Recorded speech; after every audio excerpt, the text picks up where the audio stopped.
जय माता दी भक्तों। आपने कमेंट करके पूछा था कि हम विसर्जन कैसे करें, क्योंकि माता रानी की हमने चौकी तो लगा दी है तो उसका विसर्जन भी करना होता है। तो हम विसर्जन कैसे करें, तो मैं आपको बता देता हूँ कि उसका विसर्जन आप कैसे करें। यदि आप अष्टमी के दिन यदि आप भोग लगाती हो, अष्टमी के दिन यानी लड़कियों को भोजन करवाती हो माता रानी के रूप में, तो आप नौमी के दिन चौकी को उठाओगे। यदि आप नौमी के दिन यदि भोग लगाते हैं तो आप नौमी के शाम को आप चौकी को उठा सकते हैं, और उसको उठाना है नौमी के शाम को। तो आइए कैसे उठाएं। पहले आप जो चौकी के ऊपर आपने कलश लगाया था या साइड में आपने लगाया था, तो सर्वप्रथम हमें कलश को उठाना पड़ता है। तो कलश को उठाइए, उस कलश के ऊपर जो जनेऊ रखी हुई है उस जनेऊ को भी अपने पास में रख लीजिए, क्योंकि उसका बहुत ज़्यादा महत्व है।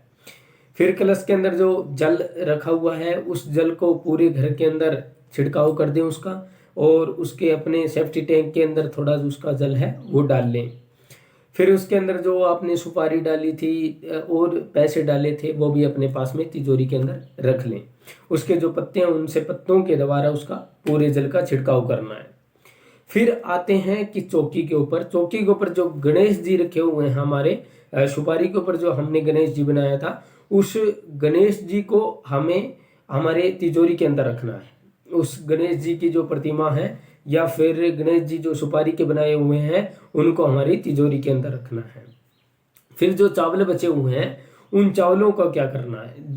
जो चावल बचे हुए उनका वैसे तो शास्त्रों के अंदर तो कहा गया है किसी वृद्ध ब्राह्मण के घर में या जो गरीब ब्राह्मण है उसके घर में उसको दान कर देना चाहिए, उसके अंदर और मिला के थोड़ा, क्योंकि एक समय का उनका भोजन उसमें तैयार हो जाए, ऐसा पूरा का पूरा हमें दान करना चाहिए। और यदि आसपास में ब्राह्मण ही आपके नहीं है तो आप किसी गरीब को भी दान कर सकते हैं। फिर जो माता की प्रतिमा है वो अपने मंदिर के अंदर रख लें, और जो उसके ऊपर आपने मोड़ी जो माता रानी को वस्त्र के रूप में आपने मोली दी हुई थी वो अपने कलावे की जगह पर बांध सकते हैं, वो भी शुभ माना जाता है। फिर आते हैं कि दीपक जो आपने अखंड लगाया था उसको जब तक वो चलता है उसको चलने दें, उसके बाद में शांत होने के बाद में उसको आप उठा के और अपने घर में रख दें। अभी जो बचा हुआ है कपड़ा, तो कपड़े का भी अपने मंदिर के अंदर आप यूज कर सकते हैं, उसमें कोई दिक्कत नहीं है। कुछ लोगों का कहना है कि हम जो चौकी रखते हैं उस चौकी को क्या बाद में काम में ले सकते हैं, तो आप पूजा के क्रम में उसको भी काम में ले सकते हैं, उसमें कोई दिक्कत वाली बात नहीं है। उस कलश को भी आप काम में ले सकते हैं बाद में, उसमें भी कोई दिक्कत वाली बात नहीं है। अभी और बाकी तो आप मतलब दक्षिणा जो देना चाहते हैं, आपने जो दक्षिणा रखी थी वो किसी ब्राह्मण के घर में जाके वो दक्षिणा आप उनको दे सकते हैं।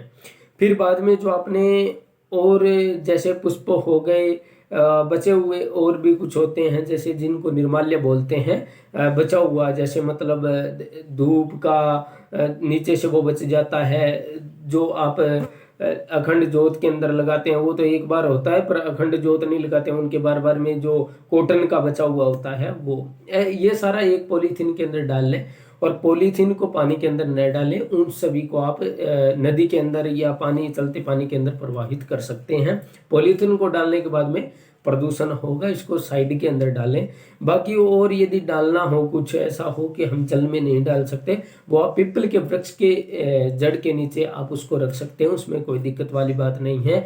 यदि आपके फिर भी कुछ क्वेश्चन हो तो आप मेरे को कमेंट बॉक्स में पूछ सकते हैं, मैं आपके क्वेश्चन का आंसर दे दूंगा। जय माता दी, मिलते हैं अगली वीडियो में।